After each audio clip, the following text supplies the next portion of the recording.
Good afternoon everyone.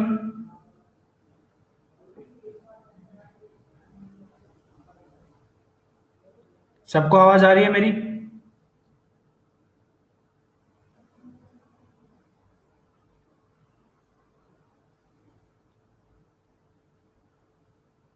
सबको voice आ रही है?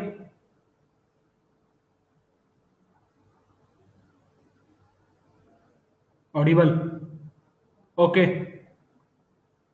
सो मैंने आपको लास्ट क्लास के अंदर डीपीपी 4 होमवर्क के लिए दिया था। आपको डीपीपी 4 करना था सॉल्व। तो कितने लोगों ने डीपीपी 4 को अटेम्प्ट किया है, सॉल्व करने की कोशिश की है? DPP 4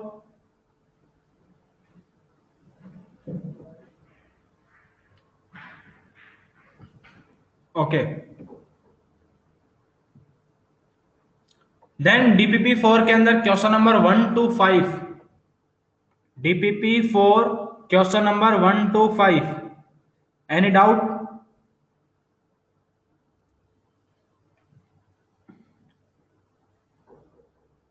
fourth and fifth, okay. 1 to 5,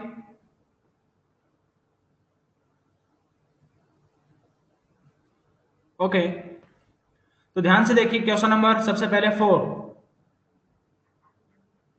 बेटा क्वेश्चन नंबर 4 आपका मैजिक नंबर का क्वेश्चन है। क्या है कि assuming that elements are formed to complete the 7th period. मान लो तुम्हारे पास एलिमेंट्स, तुम्हारा 7th जो पीरियड है वो कंप्लीट हो गया, ओके। देन 8th पीरियड के अंदर एल्केलाइन अर्थ मेटल में जो एलिमेंट आएगा उसका एटॉमिक नंबर क्या होगा, ये बात पूछी है, ओके। सबसे पहले ये बताइए कि एल्केलाइन अर्थ मेटल्स में कौन कौन से एलिमेंट हैं? Beryllium, magnesium, calcium, strontium, barium and radium, right.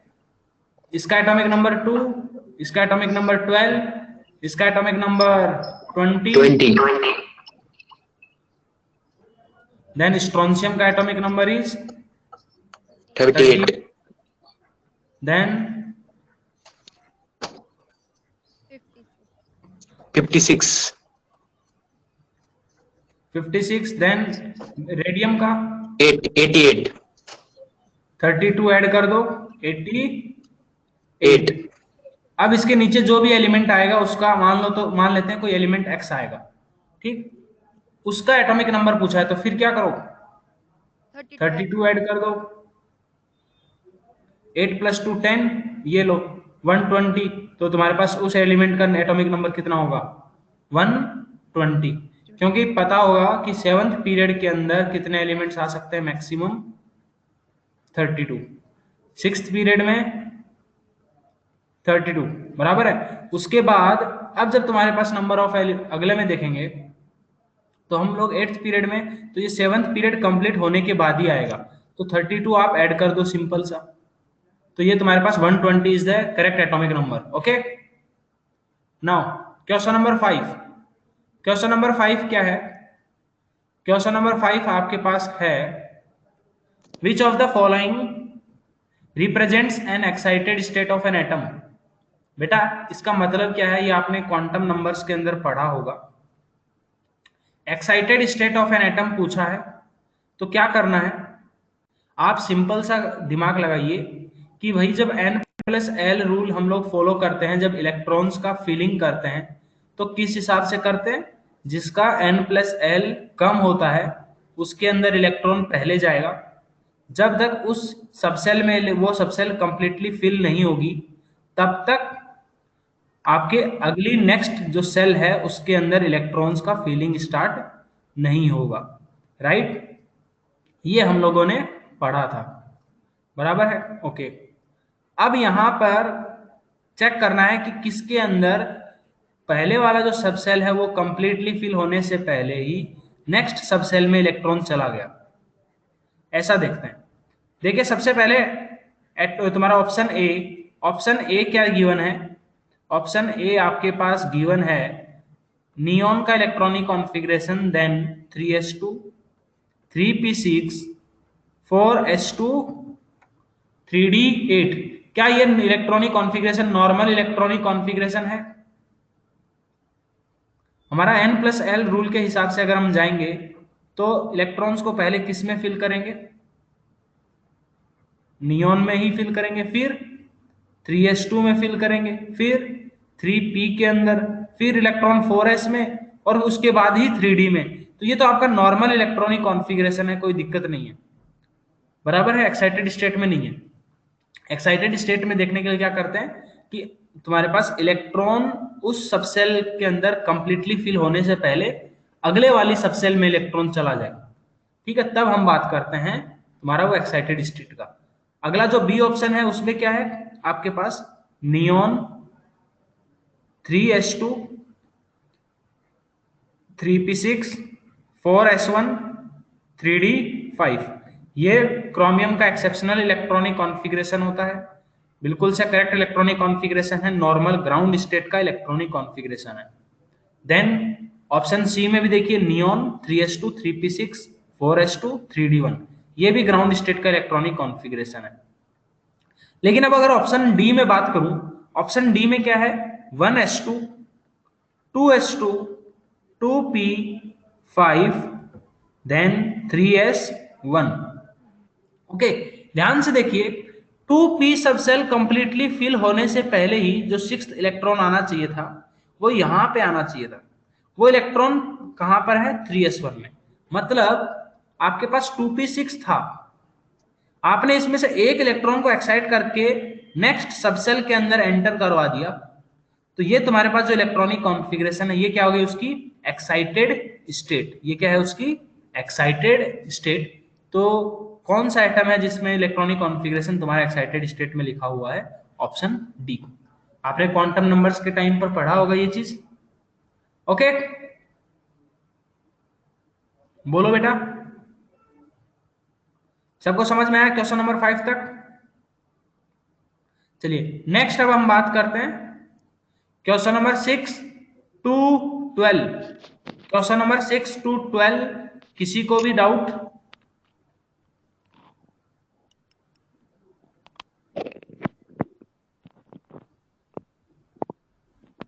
Question number 6 to 12, किसी को भी कोई doubt? Question number 6, okay. Question number 9,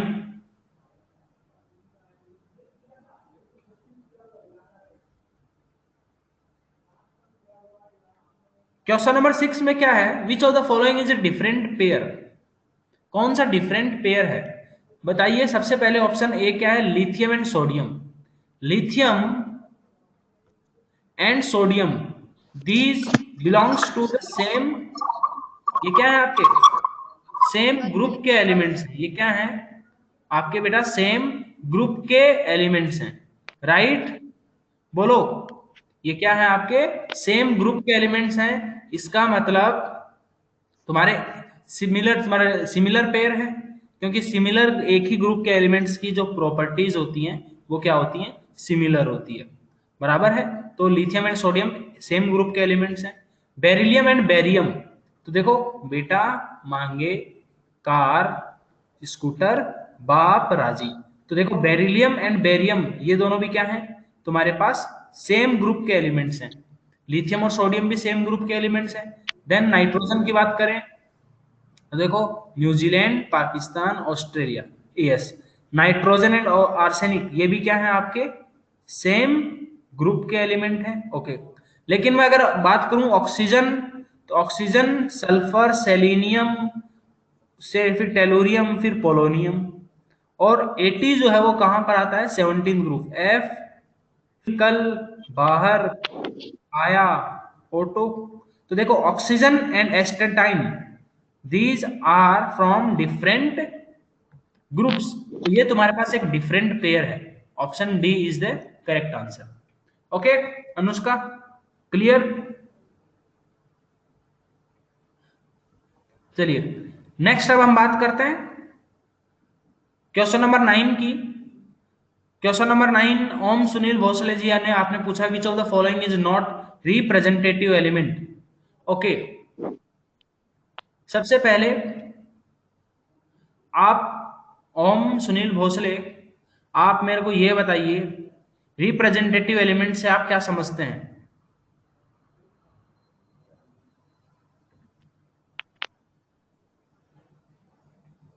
representative element से क्या समझते हैं आप? कौन से एलिमेंट्स होते हैं रिप्रेजेंटेटिव एलिमेंट्स?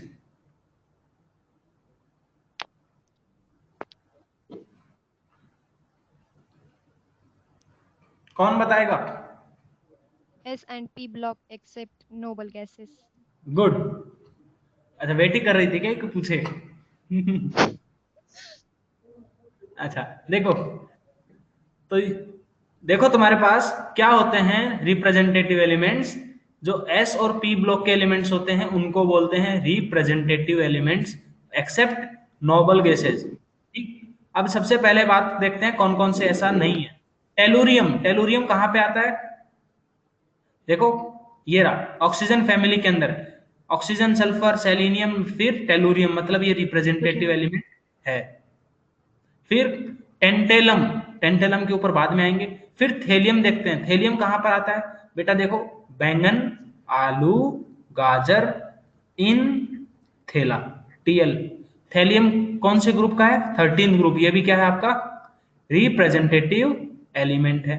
एस्टेटाइन 80, ये देखो 17 ग्रुप का एलिमेंट है, बराबर है, तो ये भी तुम्हारा रिप्रेजेंटेटिव एलिमेंट है। अब बोलोगे सर टेंटेलम, टेंटेलम आता कहां है? तो आपने देखा, अगर आपको थोड़ा बहुत याद हो, मैंने ट्रिक्स बताई थी। तो टेंटेलम जो होता है वो ये देखो, ला हफ्ता, याद है कुछ? हफ्ता लेकर आओ, तो ला लेंथेनम हफ्ता। तो ये जो ता था, ये था तुम्हारे पास ताता थैया टेंटेलम। ये क्या था आपके पास? टेंटेलम था। और ये तुम्हारे थर्ड ट्रांजिशन सीरीज का एलिमेंट है, और इनको हम लोग रिप्रेजेंटेटिव एलिमेंट्स नहीं बोलते। बोलो, तो तुम्हारा आंसर कौन है? टेंटेलम। तो ज्यादा पक्का? Okay, now question number 10। Yes, Ghorpade को क्वेश्चन नंबर 10 में डाउट है। Period number and group number of tantalum are respectively. बेटा एटॉमिक नंबर दिया है 73, क्या दिया है आपको? एटॉमिक नंबर दिया है, तो आप बड़े आसानी से निकाल सकते हो। क्या कर सकते? एटॉमिक नंबर से आप बड़े आसानी से निकाल सकते हैं उनका इलेक्ट्रॉनिक कॉन्फ़िगरेशन। कैसे निकालेंगे? सोल्व करके दिखाना है क्या ये वाला question? No sir. Question number 10, yes Ghorpade, question number 10 solve करना है क्या?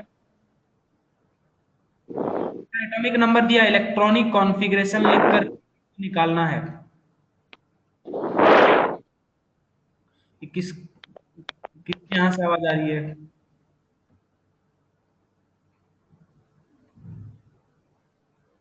आवाज नहीं आनी चाहिए। अपना अगर माइक ऑन करते हो तो फिर डिस्टरबेंस नहीं होना चाहिए, बस ये ध्यान में रखो। बाकी कोई प्रॉब्लम नहीं है, लेकिन माइक में अगर आवाज करते हो तो फिर कोई डिस्टरबेंस ना हो, बस कोशिश यही करना। ओके,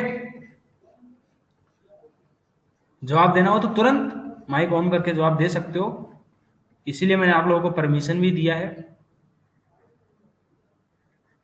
कि आप माइक ऑन कर सकें। चलिए देखिए, बात कर ही लेते हैं। देखिए ध्यान से, तुम्हारे पास टेंटेलम है, एटॉमिक नंबर 73, इलेक्ट्रॉनिक कॉन्फ़िगरेशन लिख करके तुम सॉल्व कर लोगे, मैं उम्मीद करता हूं कोई दिक्कत नहीं होगी। If I, question number 12, if IUPAC name of an element is अनियम, then correct statement regarding element is। बेटा तुम्हारे पास ये जो एलिमेंट है इसका नाम दिया है आपको, तो एक काम करो, सबसे पहले इसका एटॉमिक नंबर बताओ। अन किसके लिए यूज करते हैं? 1 के लिए। तो 1 1 1 इस एलिमेंट का एटॉमिक 1 1 1 बेटा 3 कहां से 1 1 3 कहां से आ गया? रिवाइज नहीं करते हो नोट्स?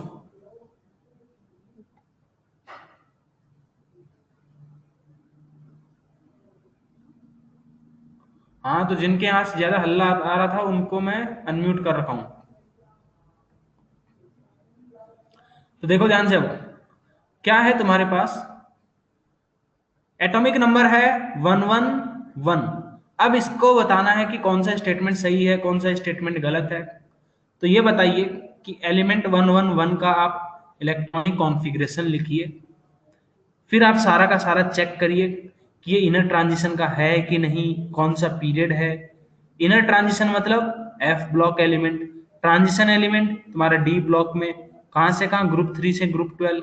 नॉन ट्रांजिशन एलिमेंट है कि कौन से पीरियड का है। तो ये सारी चीजें आप उसके एटॉमिक नंबर के बाद इलेक्ट्रॉनिक कॉन्फ़िगरेशन लिख करके बता सकते हैं। आपको एलिमेंट 111 का इलेक्ट्रॉनिक कॉन्फ़िगरेशन लिखना है। ओके, तो ये वाला क्वेश्चन मैंने ऐसा प्रीवियस क्लास के अंदर भी एक किया है हम लोगों ने इलेक्ट्रॉनिक कॉन्फ़िगरेशन का, तो आप खुद करेंगे ये क्वेश्चन। ठीक, मैंने हिंट दे दिया आप लोगों को, खुद से सॉल्व करिए। चलिए नेक्स्ट अब हम बात करते हैं क्वेश्चन नंबर 13 टू 15। कोई doubt? Question number 13 to 15। Okay, 13 doubt है बेटा? यस, गौर पड़े, 16th क्वेश्चन तो डीपीपी में है भी नहीं। नींद से उठो।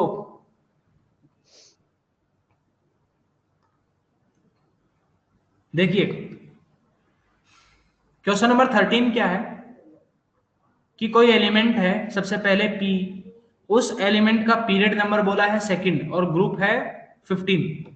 तो सेकंड पीरियड और ग्रुप 15 मतलब वो एलिमेंट कौन सा?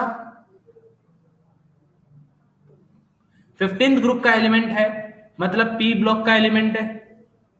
तो उसके नाइट्रोजन। हाँ, उनका जो जनरल इलेक्ट्रॉनिक, नाइट्रोजन की बात हो रही है, सेकेंड पीरियड और 15th ग्रुप मतलब नाइट्रोजन, उसका इलेक्ट्रॉनिक कॉन्फ़िगरेशन क्या होता है? वैलेंस सेल का 2s2 2p3। इसका वैलेंसी कितना होता है? नाइट्रोजन का वैलेंसी कितना होता है अभी यहाँ पे?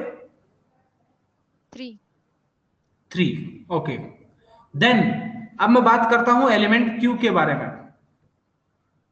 एलिमेंट जो Q है वो कौन सा है आपका? थर्ड पीरियड और second group. Third period and second group कौन सा एलिमेंट? मैग्नीशियम। मैग्नीशियम। गुड। अब तुम्हारे पास इसका इलेक्ट्रॉनिक कॉन्फ़िगरेशन क्या? आउटर मोस्ट सेल का 3s2 बराबर है। तो इसका वैलेंसी कितना? इसका वैलेंसी कितना? 2। इसको 2 लूज करने पड़ेंगे और उसको 3 इलेक्ट्रॉन गेन। तो अब फॉर्मूला क्या बनेगा भैया? P का वैलेंसी 3 है, इसका 2, तो ये लो क्रॉस मल्टीप्लाई कर दो, P2 Q3 आया। Option C is the correct answer. Okay, इस हिसाब से फॉर्मूला बनाना है। आपने क्लास 10th में पढ़ा है ये चीज? हाँ। तो बस उसी के ऊपर बेस्ड क्वेश्चन था ये। कुछ चीजें क्लास 10th के ऊपर मान के चला जाता है कि आपको थोड़ा बहुत पता होगा, तो इसलिए वो चीज नहीं बताई जाती है हर जगह यहाँ पे। चलिए नेक्स्ट क्वेश्चन नंबर 13 के बाद कोई और डाउट? 14 भी है, 15 भी है। ओके, क्वेश्चन नंबर 14 तो बोला है कि must represent an element in excited state. बेटा ये वाला क्वेश्चन तो बिल्कुल से है। क्वेश्चन नंबर कौन सा? इसी डीपीपी में क्वेश्चन नंबर कौन सा था? फोर्थ की फिफ्थ क्वेश्चन से एग्जैक्ट मैच करता है। एग्जैक्ट क्वेश्चन नंबर 5th के सेम है। तो क्वेश्चन नंबर 14 जो है, अगर आपको 5th क्वेश्चन समझ में आया तो 14th क्वेश्चन भी समझ में आ जाएगा। सेम क्वेश्चन है कि एक्साइटेड स्टेट मतलब तुम्हारे पास जिसका n+l कम है उसके अंदर इलेक्ट्रॉन्स पूरे फिल होने के बाद ही अगली सेल में जाने चाहिए। ऐसा किसमें नहीं है वो तुम्हारा एक्साइटेड स्टेट में। तो देखो ऐसा किसमें नहीं है, ऑप्शन सी के अंदर 2p2 लिखा हुआ है यहाँ पर, और उससे ये p जो सबसेल है 2p सबसेल, उसके कंप्लीटली फिल होने से पहले ही इलेक्ट्रॉन कहां चला गया, 3s में, तो ये एक्साइटेड स्टेट में है। तो आंसर सी। क्वेश्चन नंबर 5 से एग्जैक्ट सेम है। Then question number 15, question number 15 क्या है, असाइन द एलिमेंट्स हैविंग, चलिए देखते हैं क्वेश्चन नंबर 15 को। क्वेश्चन नंबर 15 भी काफी आसान क्वेश्चन है।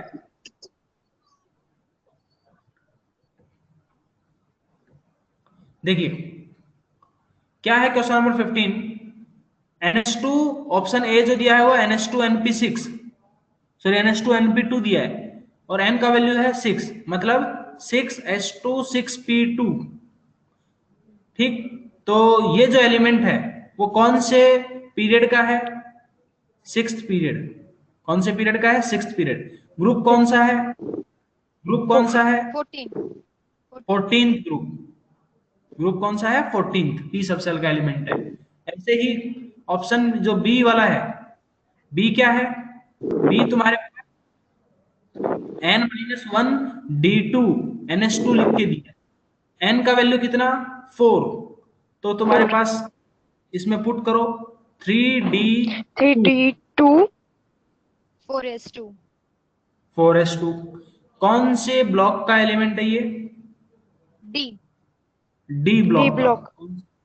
डी ब्लॉक का एलिमेंट है। अगर डी ब्लॉक का एलिमेंट है और यहाँ पर, तो सबसे पहले तो पीरियड बताओ, वैलेंस शेल का प्रिंसिपल क्वांटम नंबर 4 है, मतलब ये 4th पीरियड।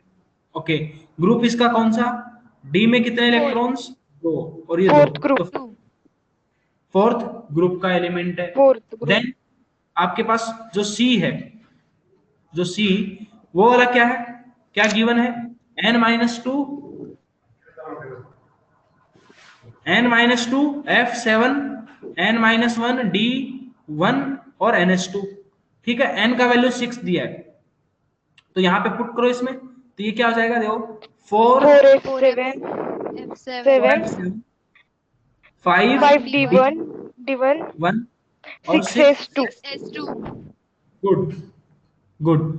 तो अब ये तुम्हारे पास, सबसे पहले ये बताओ लास्ट इलेक्ट्रॉन यहाँ पर किस में जा रहा है, देखो ये 4f सबसेल कंप्लीटली फिल नहीं हुआ, मतलब ये f सबसेल का एलिमेंट है, f ब्लॉक का एलिमेंट है, बराबर है क्या। ओके, इसका पीरियड वैलेंस सेल को देख करके बताओ, 6th पीरियड। कौन से ग्रुप का है, और अब ग्रुप कौन सा है, थर्ड ग्रुप, ग्रुप 3। हाँ थर्ड ग्रुप, बिल्कुल सही है। तो क्योंकि एफ ब्लॉक एलिमेंट्स को सबको हमने किस में रखा है, थर्ड ग्रुप के अंदर, राइट।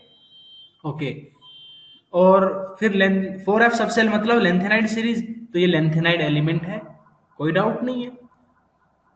अब ध्यान से देखिए तुम्हारे पास कौन कौन से ऑप्शन सही हो गए। देखो पहले वाला जो 14th ग्रुप का एलिमेंट है ए, तो ये तो नॉन मेटल होते हैं कि नहीं, क्या होते हैं, नॉन मेटल। अच्छा सॉरी 14th ग्रुप के लास्ट है ना, तो देखो 14th ग्रुप में कौन आता है लास्ट में, कहे, शिव, जी, सुनो, पार्वती। लेड क्या है, ये तुम्हारे पास है क्या, मेटल है क्या, पीबी मेटल है क्या, मेटल ही है ना, लेड मेटल ही तो होता है। यस। ठीक है, तो अब तुम्हारा ऑप्शन मैच कर लो कौन कौन से ऑप्शन सही है, ये इनके सबके बारे में हमने देख लिया। ओके, समझे क्या, यस सर। ओके चलिए अब हम बात करते हैं, आज की क्लास स्टार्ट करें।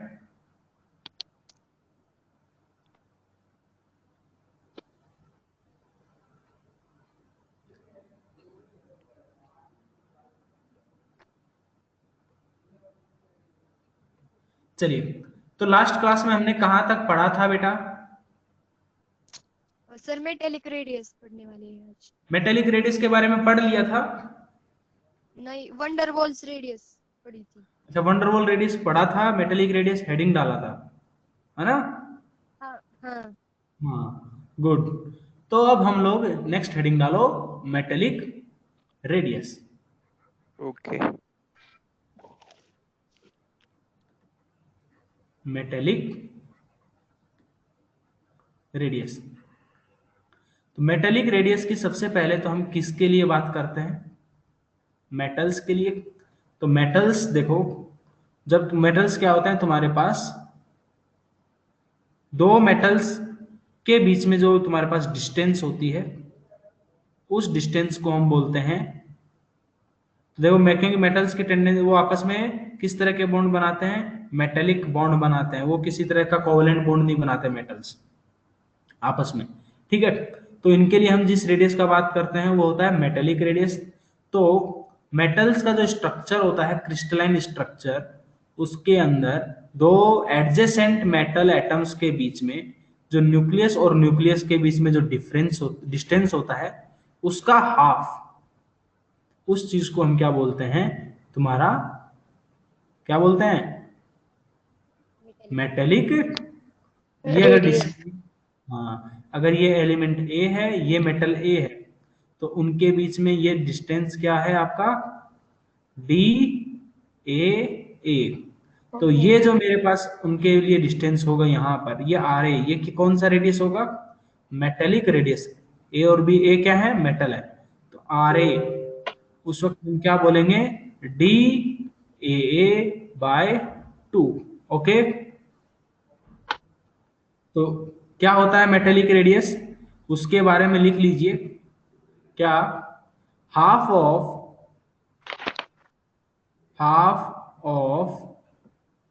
The internuclear, half of the internuclear, half of the internuclear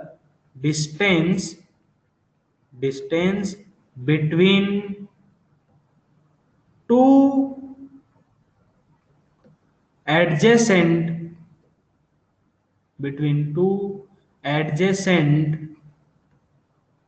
metallic atoms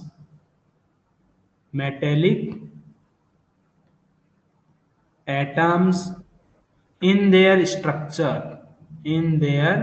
structure, उनकी स्ट्रक्चर के अंदर तुम्हारे दो मेटल एटम्स के बीच का जो डिस्टेंस होता है न्यूक्लियस के, उसका जो हाफ होता है, उसको हम क्या बोलते हैं? Metallic radius. इनके अंदर किसी तरह की कोई ओवरलैपिंग नहीं होती। There is no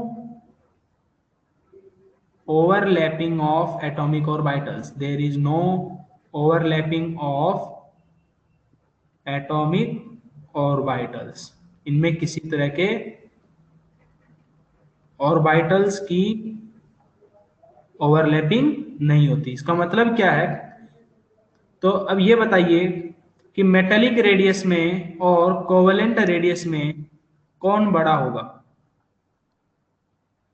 previous class में आपको कोवेलेंट रेडियस पढ़ाई गई है।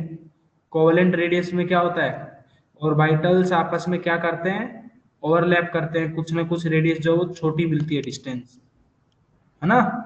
और मेटेलिक रेडियस में ऐसा नहीं मिलेगा। तो ये बताइए मेटेलिक रेडियस और कोवेलेंट रेडियस में कौन छोटा होगा? कोवेलेंट। मेटेलिक बड़ी होगी तो रेडियस। बहुत बढ़िया। मेटेलिक। छोटा होगा। तो मेटेलिक जो रेडियस होता है वो क्या होता है? आपकी कोवेलेंट रेडियस से बड़ी छोटा देखने होता को, है। अरे उल्टा बोल रहे हो बेटा। कोवेलेंट छोटा होता है। हाँ, कोवेलेंट कोवेलेंट छोटा होता है। हाँ। तो अभी हम लोगों ने तीन तरह की रेडियस देखी, कोवेलेंट, वंडरवॉल और मेटेलिक। तो ये बताइए सबसे बड़ी जो रेडियस है वो कौन सी है? मेटेलिक। अरे वंडरवॉल। वंडरवॉल्स। वंडरवॉल। वंडरवॉल्स में क्या था? किसी तरह के आपस में कोई वो नॉन बॉन्डेड एटम्स के बीच में होता है ना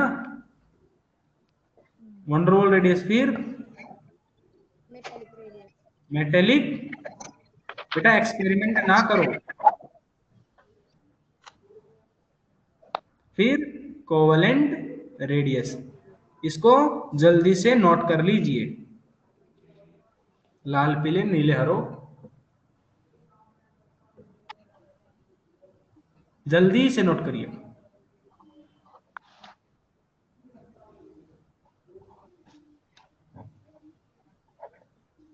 तो ये था हमारे पास metallic radius.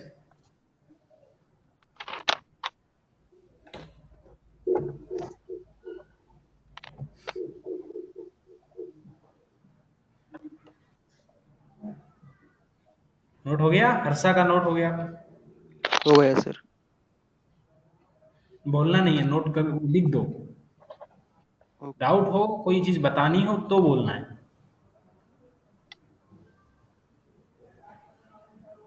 Noted simple N कर दोगे तो भी सब समझ जाएंगे। Good, noted noted. चलिए अब नेक्स्ट हम बात करते हैं। चलिए अब नेक्स्ट हम बात करते हैं चौथे टाइप का रेडियस कौन सा था? फोर्थ टाइप का रेडियस कौन सा था? फोर्थ टाइप का रेडियस कौन सा था? आयन। Ionic radius. चलिए अब हम बात करते हैं आयनिक रेडाई के बारे में,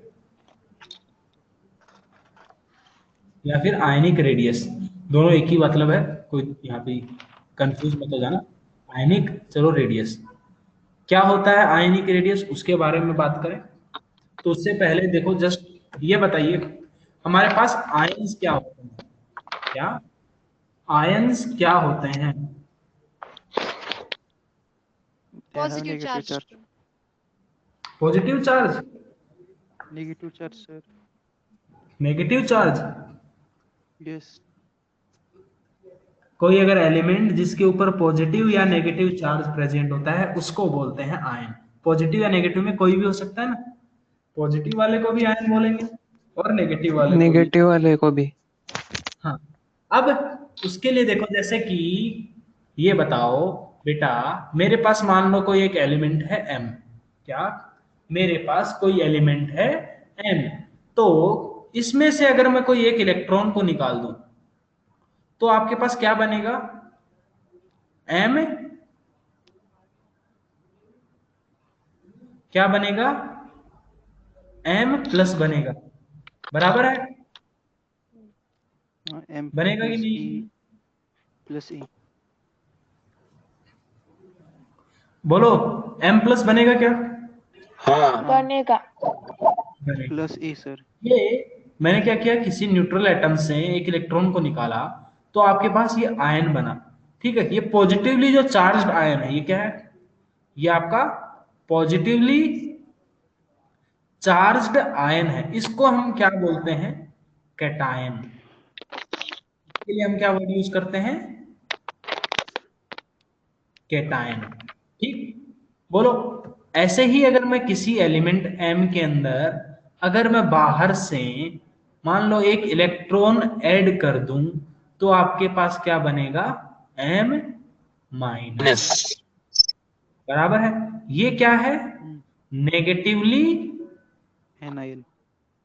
चार्ज्ड आयन है। क्या है? Anion. Negatively charged Charged. Ion है। Ion. इसके लिए मैं क्या, इसको मैं क्या बोलता हूं? एनायन। इसको क्या बोलते हैं हम लोग? Anion. एनायन। ठीक है, बोलो। ओके, तो कैटायन कब बनता है?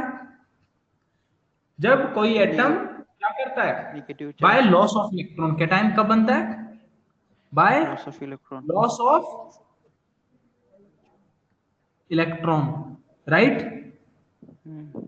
और एनायन कब बनता है? By Gaining electron. Gain of electron.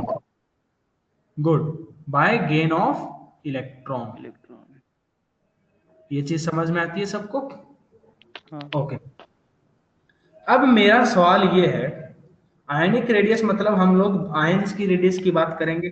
Ions हमारे पास दो तरह के होते हैं, कैटायंस और एनायंस। क्या? कैटायंस और एनायंस। तो अब हम इन कैटायंस और एनायंस की साइज के बारे में बात करेंगे। ओके, चलिए। तो अब सबसे पहले तो मान लीजिए, मेरे को ये बताइए,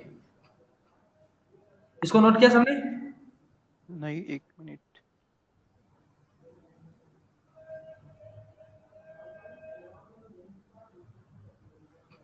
मैं आपसे पूछूं कि कोई एलिमेंट है m, मैंने उसमें से एक इलेक्ट्रॉन निकाल दिया तो बन गया m प्लस, फिर मैंने एक और इलेक्ट्रॉन निकाल दिया तो क्या बन गया m2 प्लस। थोड़ा दिमाग लगा करके ये बताइए, साइज छोटा होगा बड़ा, किसका साइज छोटा होगा, किसका साइज बड़ा होगा? थोड़ा दिमाग लगाइए आप खुद, थोड़ा सोचिए आपके पास M2 प्लस का छोटा होगा। हाँ सर, M2 प्लस का छोटा होगा। M2 प्लस का छोटा होगा सर। मैंने आपको M2 बोला प्लस कि बड़ा आपने होगा। सोचिए, सोचिए, जवाब नहीं दीजिए अभी, सोचिए पहले, एक्सप्लेनेशन के साथ सोचिए। हवा में तुक्का नहीं मारना है कि अरे m+2 का बड़ा होगा। मैं पूछूंगा कि क्यों बड़ा होगा, तब आप अपना सर बंद कर सर लोगे। तब Effective nuclear charge. हाँ, एक एक कर, थोड़ा थोड़ा रुको। सबने सोचा अपने माइंड में? Yes sir. ओके, मैं फिर अभी पहले इन दोनों के अंदर बात करता हूं, m और m+, इन दोनों में साइज किसका बड़ा होगा? M प्लस, M M का plus. सॉरी M का सर। M का सर। M ओके, तो बताइए क्यों बड़ा होगा? Sir because the loss of electron. Sir M का सर M प्लस बड़ा में Because एक इलेक्ट्रॉन लॉस होता है, इसलिए एम M में प्लस छोटा कोई है। इलेक्ट्रॉन नहीं हुआ, एम में कोई इलेक्ट्रॉन लॉस नहीं हुआ सर। सर M प्लस में एक इलेक्ट्रॉन लॉस होता है, इसलिए वो छोटा है। M प्लस छोटा है एंड M बड़ा है। एम बड़ा है। sir the positive charge on the positive charge is more than the negative charge on the electron, that's why sir. Sir और M पे ना इफेक्टिव न्यूक्लियर चार्ज ज्यादा होगा और M प्लस में नेगेटिव इफेक्टिव न्यूक्लियर चार्ज छोटा होगा, इसलिए वो बड़ा होगा। Sir, because M loss plus. of one electron, the positive charge will increase, therefore the attraction on the electrons will be increased, so it will pull the electrons closer. Okay, good, okay, okay, somewhat close. और जिन लोगों ने ये बोला कि क्योंकि electron lose हो रहा है तो बड़ा होगा, तो this is not the valid reason कि इलेक्ट्रॉन लूज होगा तो बड़ा होगा, ये एक्सप्लेनेशन नहीं है। और बाकी लोग कोई और कुछ बोलना चाहते हैं? सब लोग एक साथ बोलना शुरू किए। सर M नहीं? प्लस बड़ा होगा क्योंकि उस पे हाँ। इफेक्टिव न्यूक्लियर चार्ज है ना, वो हम्म। कम है एज कम्पेयर टू M। तो अच्छा, कैसे कम है, कैसे कम है बताओ तो। Sir, because the positive charge number of protons will be more and the number of electrons will be less, therefore the positive charge will be more, that's why it will pull electrons closer. Good. अब सुनो, मेरी बात सुनो, सबने अपने अपने अपने अपने टिप्पणी दे, अपना अपना पॉइंट ऑफ व्यू रख दिया। अब मेरी बात सुनो बेटा, मैथ में M के अंदर तुम्हारे पास, जैसे मैं एक नॉर्मल दूसरा कोई एग्जांपल लेता हूं, जैसे देखो सोडियम Na लूं और Na+, क्या इसे समझ सकते हैं एग्जांपल? समझे? ये बताओ, Na और Na+ में Na के अंदर नंबर ऑफ इलेक्ट्रॉन्स कितने हैं? 11. सृष्टि केवल तुम बोलना और कोई नहीं बोलोगे, ठीक है? 11। ओके, Na+ में कितने हैं? 10. 10। अच्छा, Na के अंदर प्रोटॉन्स कितने हैं? Protons are 10. Na पक्का? 11. Yes sir. और Na+ के अंदर प्रोटॉन्स कितने हैं? 10 sir. 11। नहीं 11 उसमें नहीं कम होगा। Yes 11 11 sir. कांस्टेंट 11. रहेगा। मैंने, तुम्हारा नाम सृष्टि है क्या? हाँ, अपना नाम चेंज कब कर लिए? तो यहाँ पर Na+ में भी कितने प्रोटॉन्स हैं? 11। जो चेंजेस हुआ वो किस में हुआ? इलेक्ट्रॉन्स में। इलेक्ट्रॉन्स। इलेक्ट्रॉन कम हो गए कि ज्यादा हो गए? कम हो गए। कम हो गए। ओके, तो रिपल्सन जो है, देखो जेड इफेक्टिव जो अभी तो आपने क्या बोला कि इलेक्ट्रॉन्स कम हो गए तो जेड इफेक्टिव कम होगा, आपने ये बोला था। हाँ, हाँ, अब सिग्मा जो है वो किस चीज को रिप्रेजेंट करता है?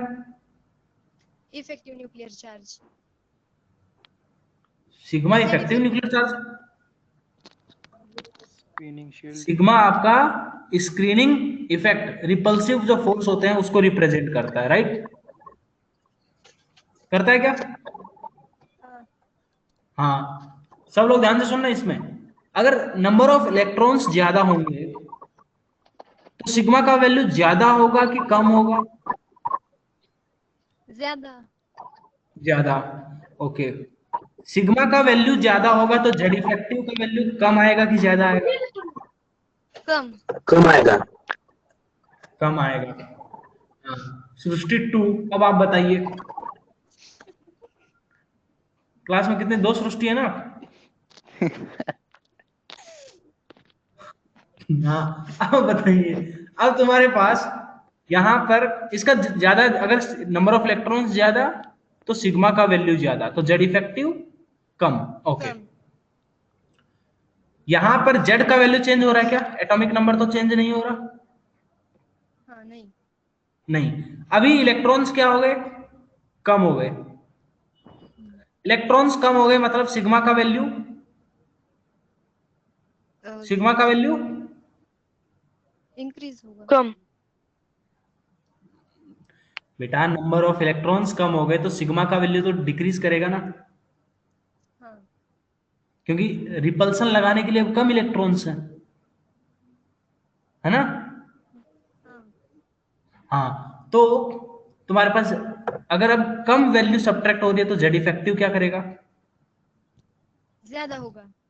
ज्यादा होगा। जेड इफेक्टिव ज्यादा है, इसका मतलब क्या होता है कि इलेक्ट्रॉन्स को स्ट्रांगली अट्रैक्ट करेगा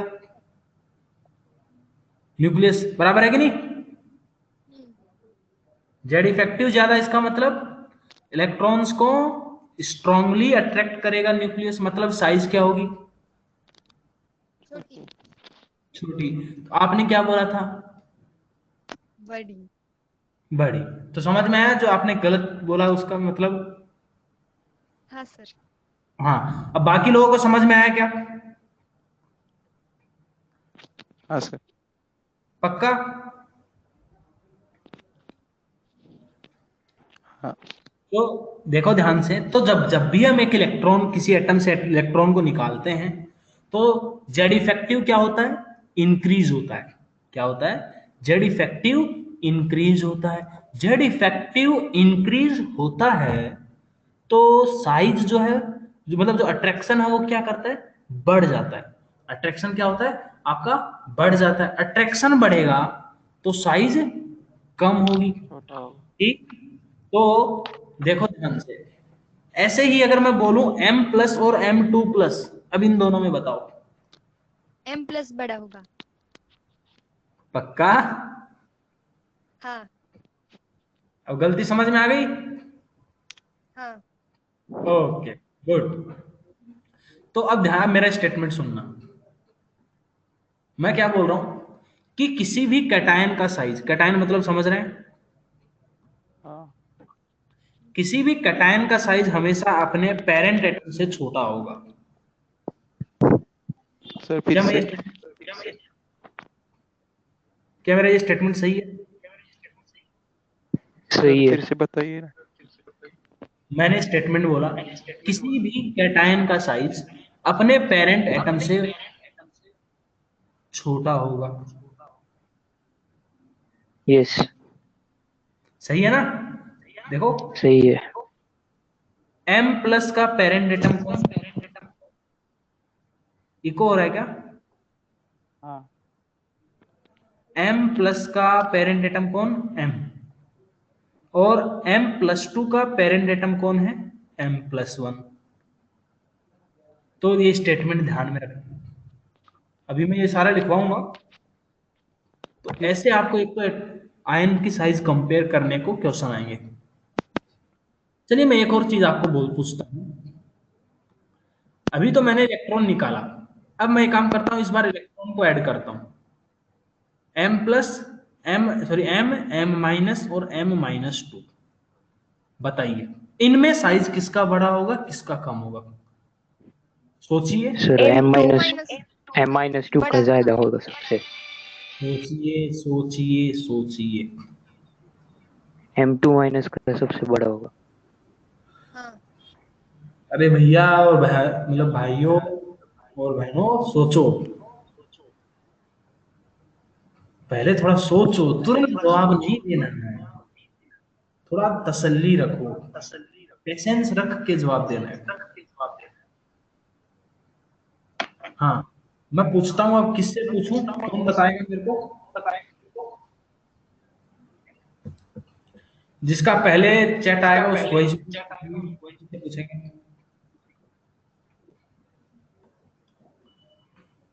कौन बताएगा? Sir hmm, m2- gain of electron से होता है। मैंने क्या बोला, मैंने बोला चैट बॉक्स के अंदर जिसका नाम मेरे को सबसे पहले आएगा कि भाई वो बताना चाहता है, उससे पूछूंगा। किसी का नहीं आया, कोई नहीं बताना चाहता। सर चलो आगे बढ़ते हैं।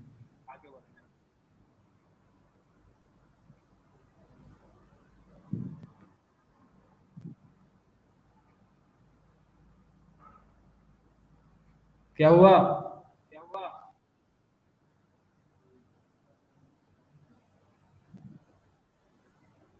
सोचो।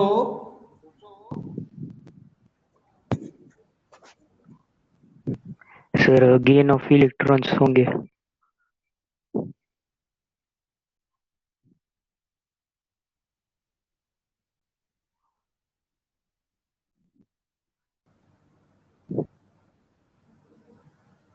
तो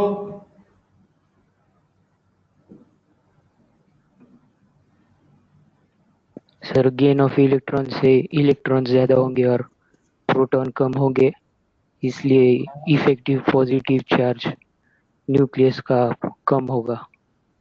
न्यूक्लियस का पॉजिटिव चार्ज तो उतना ही रहेगा ना।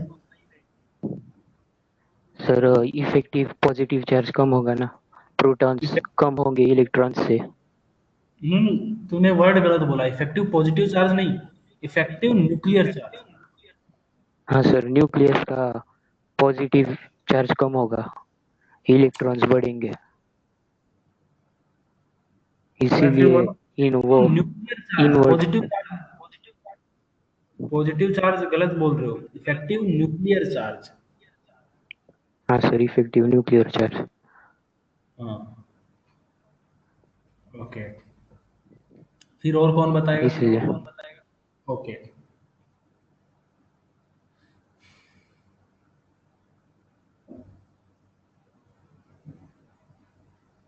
इको हो रहा है बिल्कुल, अभी भी हो रहा है क्या eco?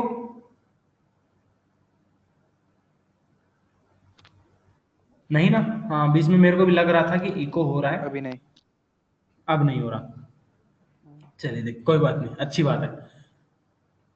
Z effective will decrease when gain of electrons। Okay, चलिए देखिए, पहले यहां पर मैं इसका भी एक एग्जांपल लेता हूं। सब ईयरफोन से यूज करेंगे तो नहीं होगा बेटा, मेरे पास ईयरफोन नहीं है, गरीब आदमी हूं मैं, मेरे पास ईयरफोन नहीं है, गरीब आदमी हूं। देखिए एग्जांपल लूं क्या इसका, जैसे मान लो, हाँ, नाइट्रोजन और, या फिर मैं सिंपल पहले फ्लोरीन और F-,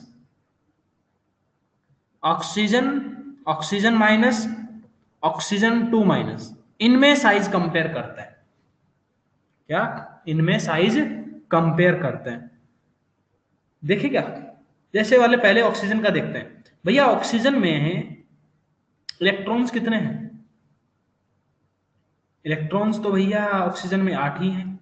ऑक्सीजन माइनस में 9 है और ऑक्सीजन 2 माइनस में 10 है। प्रोटॉन्स कितने हैं सब में? प्रोटॉन्स तो चेंज नहीं होंगे, वो तो 80 रहेंगे। ओके, प्रोटॉन्स में चेंज नहीं हुआ, इलेक्ट्रॉन्स बढ़ रहे हैं। तो मतलब ये प्रोटॉन्स 8 ही हैं, तो रिपल्सन लगाने के लिए हर बार क्या हो रहा है, एक एक इलेक्ट्रॉन ऐड हो रहा है। रिपल्सन लगाने के एक एक इलेक्ट्रॉन ऐड हो रहा है, मतलब सिग्मा का वैल्यू में क्या होगा, इजाफा होगा, इंक्रीज देखने को मिलेगा। मिलेगा क्या?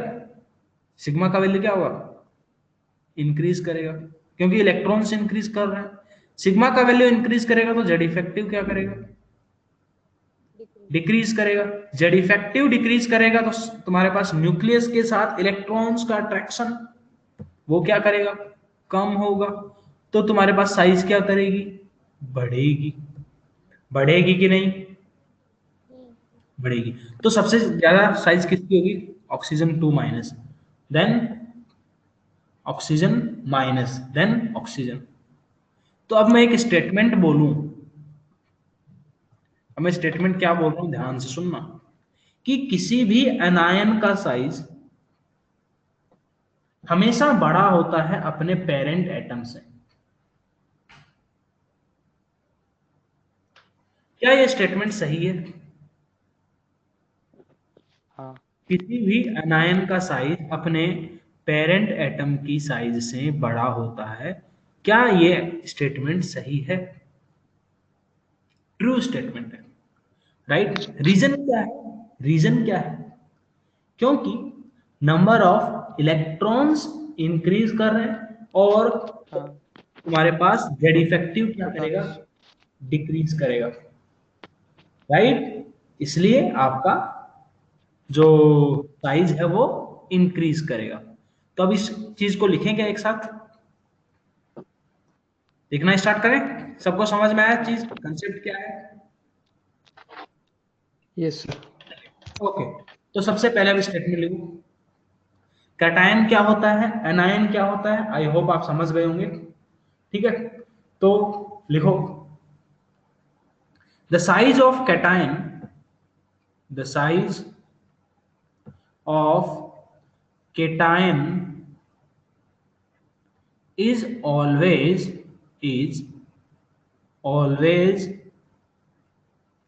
smaller than is always smaller than the size of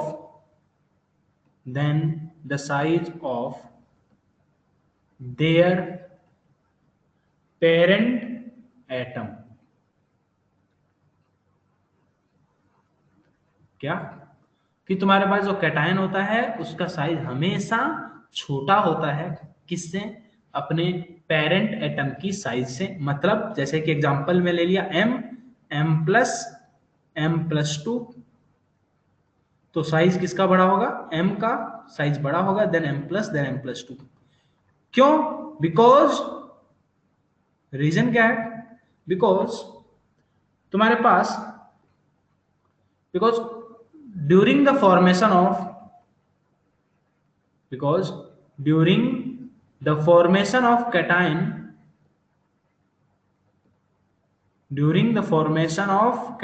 जब कैटायन बनता है तो क्या होता है, आपके पास इलेक्ट्रॉन्स डिक्रीज करते हैं, बराबर है कि नहीं, क्या करते हैं, electrons decreases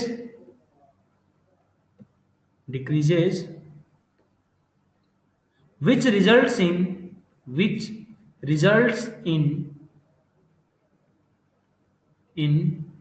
increase, which results in increase of what, effective nuclear charge. बोले तो Z इफेक्टिव। क्या होता है, कैटायन जब बनता है तो आपके पास से इलेक्ट्रॉन्स डिक्रीज करते हैं, तो तुम्हारे पास इफेक्टिव जो न्यूक्लियर चार्ज है वो क्या कर जाता है, इंक्रीज करता है। बराबर है क्या, बोलो।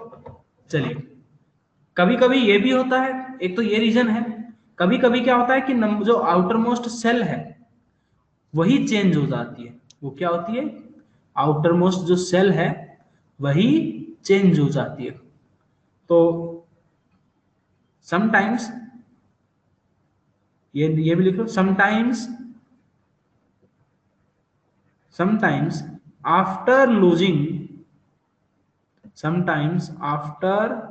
लूजिंग द इलेक्ट्रॉन्स, कभी कभी ये भी होता है कि इलेक्ट्रॉन्स को लूज करने के बाद जो आउटर मोस्ट सेल है वो आपका कौन सा सेल हो जाता है, पेनल्टीमेट सेल। अभी बोलोगे सर ये क्या स्टेटमेंट बोल दिया, समझ नहीं आया, सुनना ध्यान से। Sometimes after losing the electrons, all the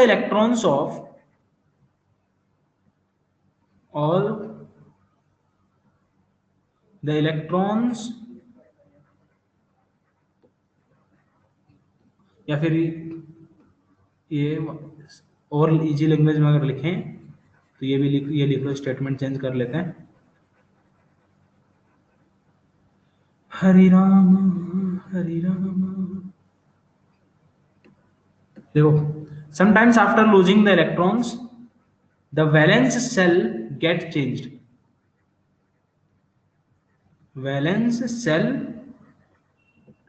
get changed, कई बार क्या होता है कि तुम्हारे पास इलेक्ट्रॉन्स के लूज करने से वैलेंस सेल भी चेंज हो जाता है। देखो इस स्टेटमेंट को मैं समझाता हूं अच्छे से, पहले फटाफट नोट करिए।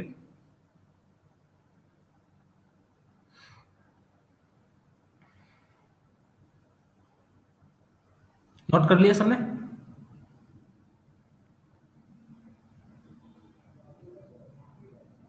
Okay good. चलिए जैसे देखिए एग्जांपल समझते हैं। मैंने सोडियम बनाया और Na+,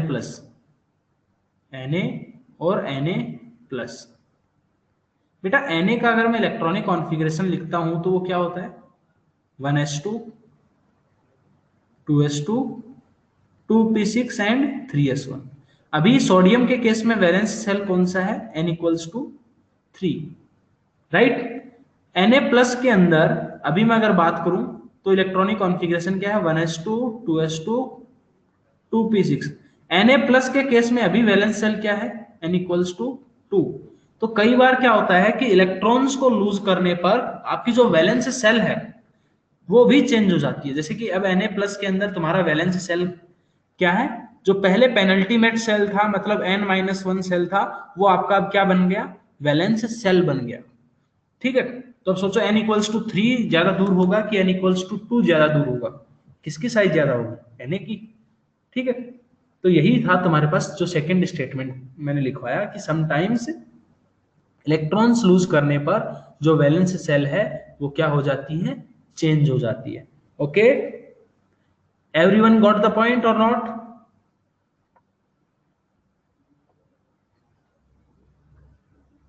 ओके, चलिए अब हम कुछ एग्जांपल्स करते हैं इनके ऊपर।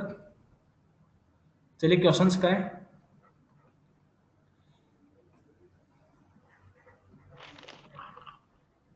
सर का एनायन का पॉइंट बताइए ना। हाँ बेटा, एनायन का कंपेयर क्या एनायन के पॉइंट बिल्कुल कैटायन का हो जाए उसके बाद एनायन के ऊपर आएंगे ना, एक एक करके आएंगे बेटा। हाँ, स्टेप वाइज स्टेप सीढ़ी चढ़ेंगे, एक साथ जंप करेंगे ना तो चोट लग जाती है। Fe+2 और Fe+3 इनकी साइज कंपेयर करिए। जैसे मान लीजिए Pb+2 Pb और Pb+4 इनकी साइज कंपेयर करिए। जैसे देखिए Mn हो,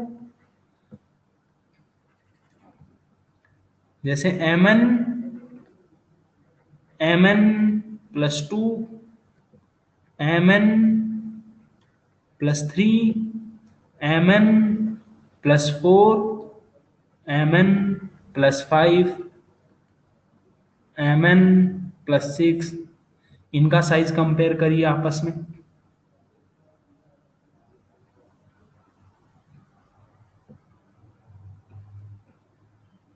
कर सकते हैं?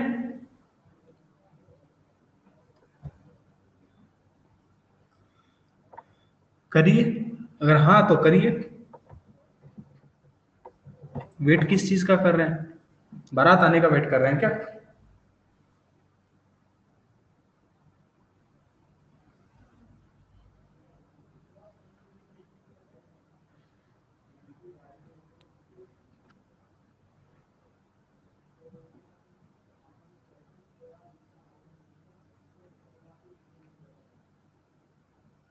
उसको टाइम,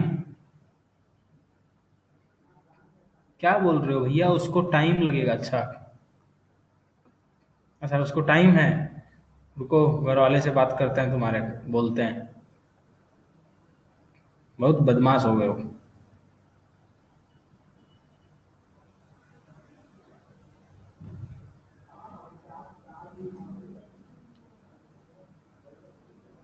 जल्दी से नोट करिए और बताइए किसका साइज बड़ा होगा। जैसे Fe+2, Fe+3, सबसे बड़ा साइज किसका? Fe का। फिर छोटा Fe+2। एटॉमिक नंबर सबका सेम है, तो अभी मैंने बताया कि पेरेंट एटम का साइज हमेशा बड़ा होता है। समझे क्या? किससे? अपने कैटायन से। तो Fe+2 और +3 में Fe+3 का पेरेंट एटम, उसके पेरेंट्स कौन है यहाँ पे? +2, राइट? तो ये उनके साइज बड़ी होगी यहाँ पे Fe+2 की। Pb+2 और Pb+4, इनमें किसकी साइज बड़ी होगी? सेम केस यहाँ पर भी है कि भैया Pb का साइज बड़ा होगा, फिर Pb+2 का, फिर Pb+4 का। हाँ या ना? ऐसे ही अगर मैं बात करूं अगला Mn, तो Mn का साइज बड़ा, Mn का साइज Mn+2 से बड़ा, +2 का साइज +3 वाले से बड़ा, +3 का साइज +4 वाले से, +4 का साइज +5 वाले से, और ये +6 वाले से। समझ में आया क्या? तो कैटायंस के साइज अगर होगी तो कैसे कंपेयर करना है? सिंपल सा, बस एक रूल स्टेटमेंट ध्यान में रखना है। उस स्टेटमेंट से आपके क्वेश्चन सॉल्व होंगे। क्या? कि कैटायन का साइज हमेशा अपने पेरेंट एटम की साइज से कम होता है। Okay, 100% correct, good. चलिए नेक्स्ट, अब हम बात करते हैं एनाइंस की रेडियस। तो ये कैटायंस की रेडियस हुआ, इसको हम क्या बोलते हैं? Cationic radius. अब हम बात करते हैं किसके लिए? अनायनिक रेडियस, मतलब एनाइंस की रेडियस के बारे में।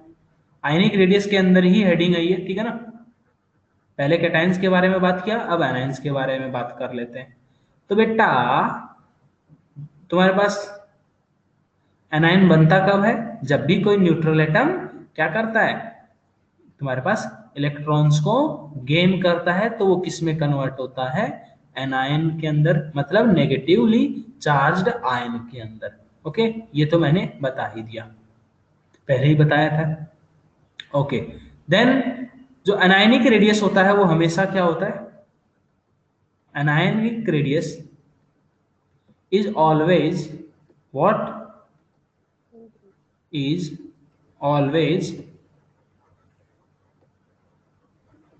always greater than, is always greater than atomic is always greater than atomic radius of their parent atom, of their parent atom। क्या ये स्टेटमेंट सही है? बिल्कुल सही है। क्यों? क्यों? बिकॉज कोई एक जना स्टेटमेंट बोलते जाओ, मैं क्या लिखूं? स्टेटमेंट बताइए क्या लिखूं? कि एनायन के अंदर क्या होता है? बिकॉज इन एन एनायन क्या? इलेक्ट्रॉन्स आर मोर, वो इलेक्ट्रॉन्स क्या होते हैं? ज्यादा होते हैं than protons. Electrons are more than what? Protons. And उसकी वजह से क्या होता है, उसकी वजह से जो इलेक्ट्रॉन्स हैं उनके बीच में रिपल्सन इंक्रीज करेगा and inter electronic repulsion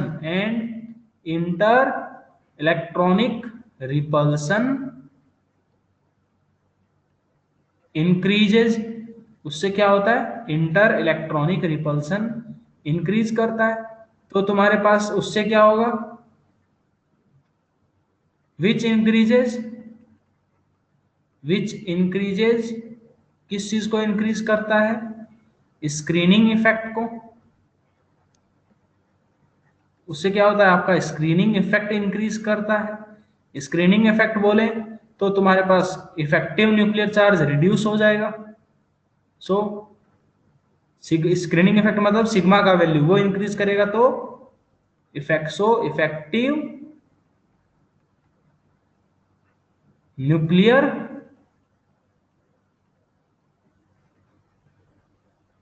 charge reduces, वो आपका क्या हो जाएगा, reduces. So distance between electron and nucleus increases. क्या मैंने ये लिखा वो बिल्कुल सही लिखा क्या, जो मैंने लिखा वो समझ में आया सबको, एंड न्यूक्लियस।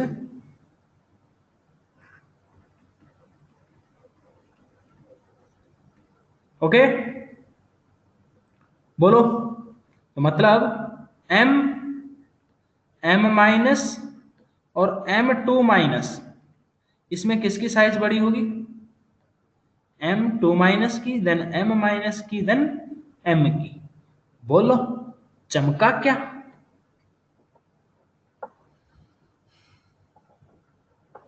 बहुत बढ़िया, जल्दी से नोट कर लो फिर। हाँ बेटा बहुत चमक गया।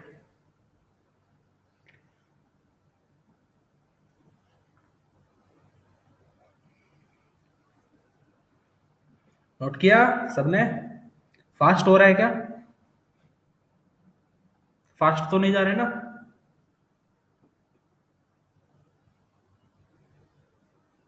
नहीं स्लो, ज्यादा स्लो भी नहीं है।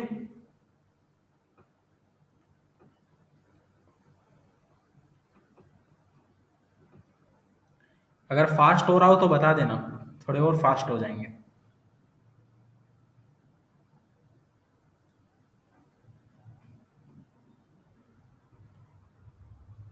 अभी क्योंकि मैं बहुत स्लो स्पीड में चल रहा हूँ, अभी मतलब मैं जिस स्पीड में पढ़ाता हूँ उसका 50% स्पीड में पढ़ा रहा हूँ।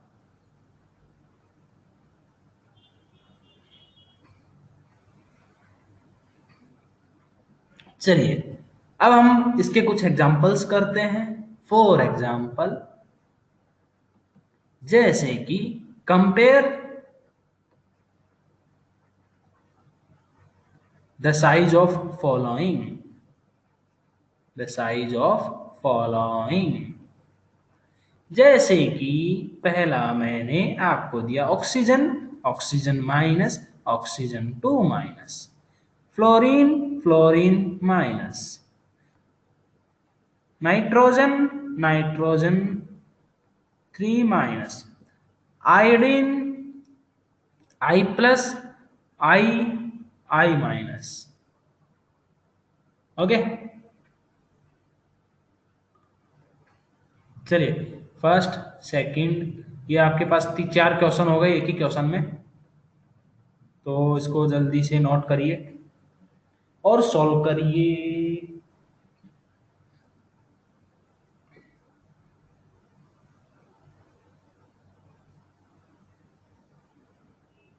राधे राधे राधे।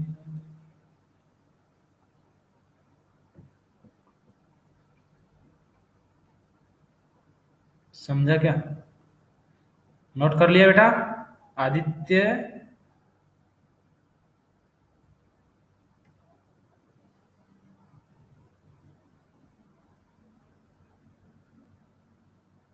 चलिए गुड, अब बताइए क्वेश्चन सोल्व करिए सब लोग।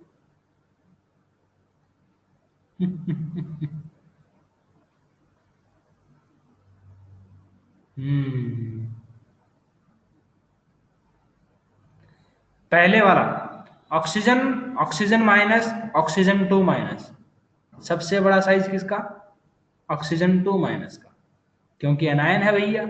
अभी मैंने जो स्टेटमेंट दिया वही स्टेटमेंट के बेसिस पे आपकी पूरी कहानी सॉल्व हो जाएगी कि एनायन का साइज हमेशा कैटायन की साइज से बड़ी होती है। ये लो, ऐसे ही F और F माइनस, भैया F से F माइनस बना तो एनायन बन गया, साइज बड़ी होगी उसकी उसके पेरेंट्स से। ओके, देन नाइट्रोजन और नाइट्रोजन 3 माइनस, नाइट्रोजन 3 माइनस की। फोर्थ वाला में क्या है भैया? I प्लस है, आयोडीन है, आयोडीन माइनस है, तो एनायन का साइज अपने पेरेंट एटम से छोटा होगा। ओके, फिर इन दोनों में कैसे कंपेयर करें भैया? ये तो कैटायन है, ये तो कैटायन का साइज अपने पेरेंट एटम से छोटा होता है, ये लीजिए। इस हिसाब से आपके क्वेश्चंस आएंगे। देखो अब जो क्वेश्चंस आएंगे वो ऐसे ही अरेंज करने को आएंगे। बोल जाएगा विच of the following order of size is correct.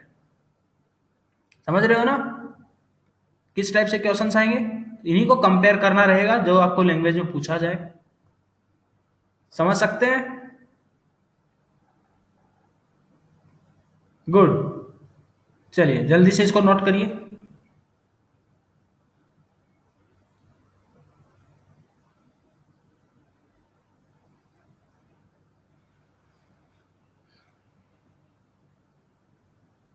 Noted noted noted noted noted, good. Next heading डालो फिर, size of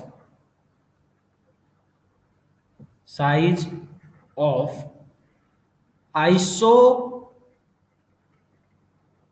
electronic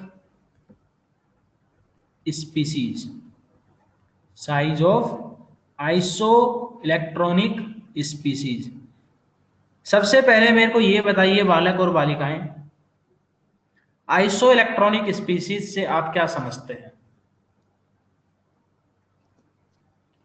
iso electronic species से आप क्या समझते हैं?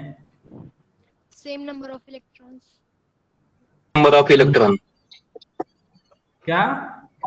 Same number of electron. Okay, number of electrons जिनमें सेम होते हैं उनको हम बोलते हैं आइसो इलेक्ट्रॉनिक स्पीसीज। बहुत बढ़िया, अति सुंदर। चलिए देखिए एग्जांपल लेते हैं, जैसे nitrogen 3 minus, oxygen 2 minus, fluorine minus and, चलिए पहले इन तीनों को लेते हैं। अब इन तीनों में आपको साइज कंपेयर करना है। सबसे पहले तो ये बताइए कार्तिक, कार्तिक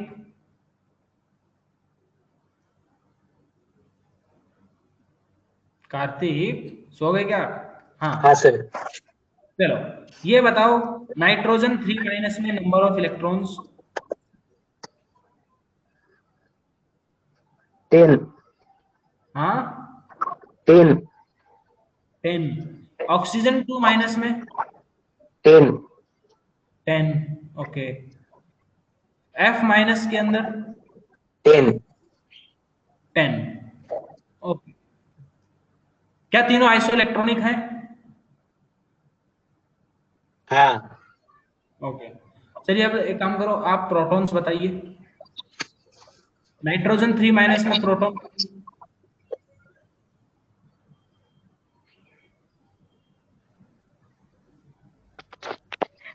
7,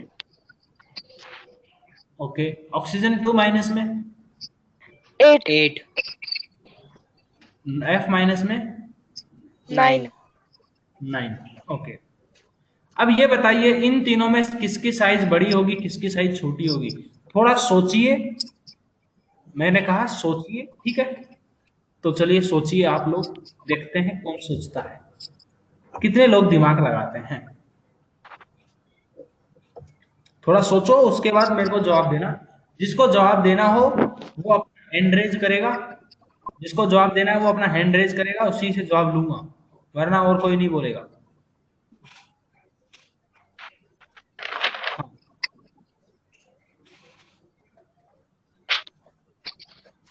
ओके, यस गोकुल घोरपड़े बताइए।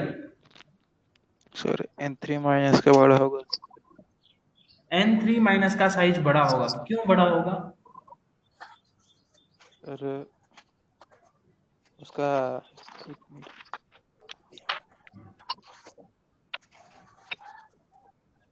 बताइए।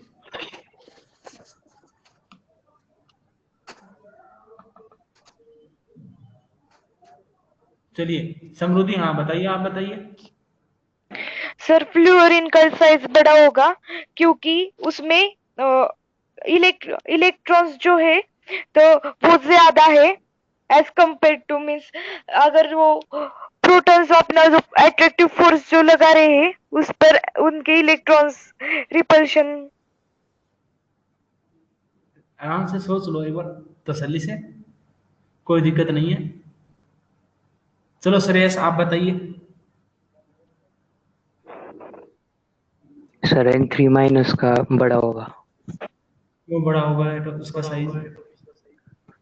सर इलेक्ट्रॉन्स प्रोटॉन से 3 बार ज्यादा, इसलिए इफेक्टिव न्यूक्लियर चार्ज ज्यादा कम होगा किसमें? N3 माइनस में। Good good. और कोई?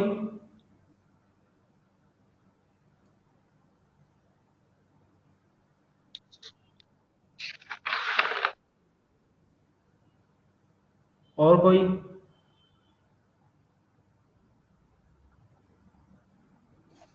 सर N3 माइनस का बड़ा होगा। नहीं, तुमने हैंड रेज नहीं किया, तुमको नहीं बोलना, हैंड रेज करके बोलना है। हाँ अब बोलो। सर N3 माइनस का बड़ा होगा। क्यों? Effective nuclear charge reduces, so the distance between electron and nucleus increases. अच्छा, तुम्हें कैसे पता चला इसमें इफेक्टिव न्यूक्लियर चार्ज कम है? तुम्हें कैसे पता चला? इलेक्ट्रॉन ज्यादा है सर। कौन बोला? चिपके से कौन बोल गया?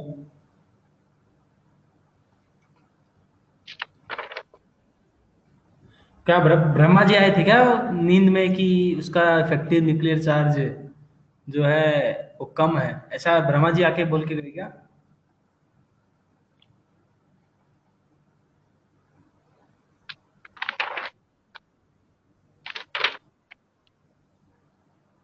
चलिए देखिए,